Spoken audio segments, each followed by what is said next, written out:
Lokmanya news digital media चॅनेलमध्ये आपलं स्वागत। आजची खास आणि जबरदस्त बातमी कोल्हापूरच्या राजकारणाला नवी दिशा देणारी आहे। बरेच दिवस कोल्हापुरातील काही माजी नगरसेवक शिवसेना शिंदे गटात प्रवेश करणार अशी चर्चा सर्वत्र रंगली होती, पण आज त्याची सत्यतेत उतरली असून ते नावे आपल्या समोर आलेले आहेत। कोल्हापूर महापालिकेचे अनेक माजी नगरसेवक आज मुख्यमंत्री एकनाथ शिंदे यांच्या नेतृत्वाखालील शिवसेना शिंदे गटात अधिकृत प्रवेश करणार असून यामुळे जिल्ह्याच्या राजकीय मंचावर मोठी खळबळ उडणार आहे। या नेत्यांची अनेक दिवसापासून चर्चेत असलेली नावे अखेर स्पष्ट झाली असून ही यादी खात्रीलायक सूत्राकडून आपल्याकडे प्राप्त झाली आहे। यामध्ये पहिलं नाव आहे सारंगधर देशमुख, दुसरं नाव आहे निलोफर आजगेकर, प्रतिभा नाईक नवरे, प्रताप नाईक नवरे, पूजा नाईक नवरे।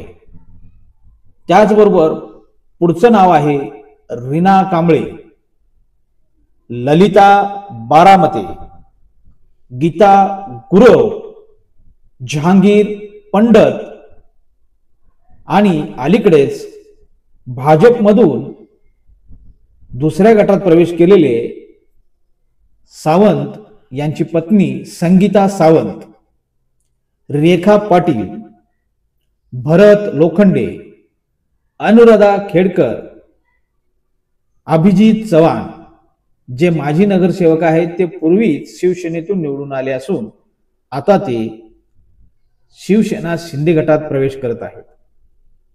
अभिजित खतकर आणि शक्यता असलेले स्वप्नील तहसीलदार, माजी महापौर दिगंबर फराकटे, नंदा मोहिते, संभाजी जाधव ही नावे सध्या ठोस असून काही बदल शक्य असल्याची सूत्राकडून माहिती समजते।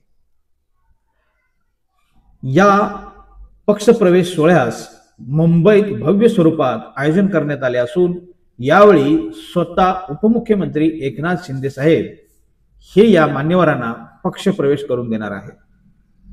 प्रवेशावेळी कोल्हापूरचे पालकमंत्री प्रकाश आंबेडकर साहेब, आमदार राजेश क्षीरसागर, सत्यजित नाना कदम यांच्यासह अनेक दिग्गज उपस्थित राहणार आहेत। कोल्हापूरच्या राजकारणाला नवी कलाटणी या पक्ष प्रवेशामुळे कोल्हापुरातील आगामी महापालिका निवडणुकीचे गणित पूर्णपणे बदलणार असून अशी चर्चा राजकीय वर्तुळात चर्चली जात आहे। शिवसेनेच्या शिंदे गटाची ताकदीत मोठी भर पडणार असून इतर पक्षासाठी ही एक धोक्याची घंटा मानली जात आहे। या हालचालीमुळे कोल्हापूरच्या राजकीय नकाशावर नवी समीकरणं तयार होत आहेत हे निश्चित। या हालचालीमुळे कोल्हापूरच्या राजकीय नकाशावर नवी समीकरणं तयार होत आहेत हे निश्चित।